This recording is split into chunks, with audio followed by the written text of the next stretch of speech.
generally stay on the bridge pickup all the time, and I'll play with the tips of my fingers for, like I say, if there's something that's kind of chess recordsy. Sorry about that buzz. I'm afraid single coil pickup. Sorry. But like if there's something kind of like let's say a Chuck Berry type thing, like I'll kind of stick to the pads of my finger. So it kind of it's almost like it's implied, and then you can I mean that's the same. And I don't have a pick right now, but you can just bite in there whenever you want to. But I like that kind of. Yeah, sure. There we go. Pick. Guitar players should have picks.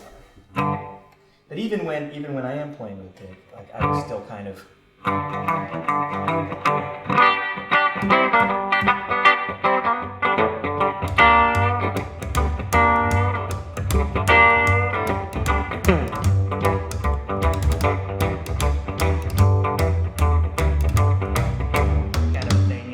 You just kind of work with it, and that's one kind of thing I like about Telecasters is that they fight you a little bit. Like they, you kind of sort of have to, work hard to get it to do something. And, I think we played. I'm basically trying to get this thing to sound like an ES335 as close as I can. And actually, some of the tones in the records we need to get there, but. It's just a constant, nightmare of trying amps and trying. I chords. I swap out chords. I mean, I'm that fanatical about it. So, not that it makes any difference probably. I don't have any boost. Really, the only effect I use is a tremolo pedal. And I do have a very, very subtle delay present usually, but I don't like the sound of digital delays so much that I just barely have it on. But I don't like that sort of like, I've got a delay pedal, I'm playing like 50s rock, I've got a delay pedal. It's like, it should be very, very subtle.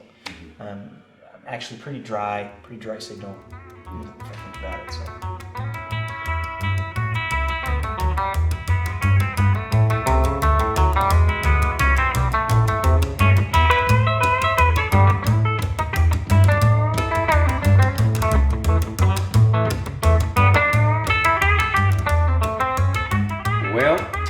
Willie Dixon is a big hero of mine. Maybe not for intonation, but for style. He was a bad boy. Yeah.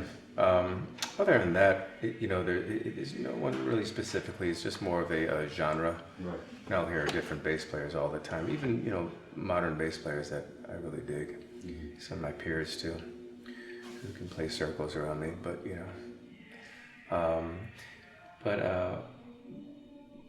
I mean, one thing I do want to add on that he said earlier is just like getting a good tone. That was one thing that I realized. If sounding good and getting a good tone is, really more than half the battle for us. I can play one note, but if that one note sounds really good, I can play the one note all night long.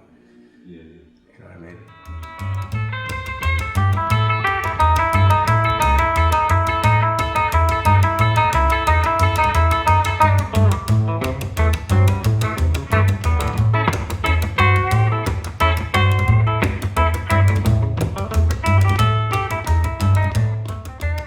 First time I ever saw somebody slap a bass, for some reason I want to say it was, what's the guy who used to have the guitar lessons on, he was also on Hee Haw, used to have the guitar lessons.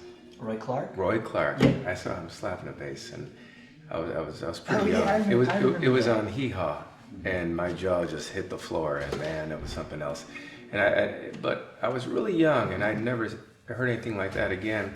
But then I did hear, there was a great Tom and Jerry cartoon where this guy, is you ain't my baby.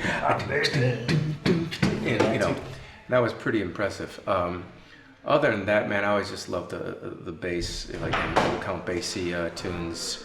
My father used to be listen to a lot of jazz in the house. And and then I was into punk rock when I got a little older, and in that punk rock scene, the whole rockabilly scene kind of came hand in hand with that, and so that really inspired me. From old cats from Bill Black to new guys from all the cat bands, in the States and in overseas here. Yeah.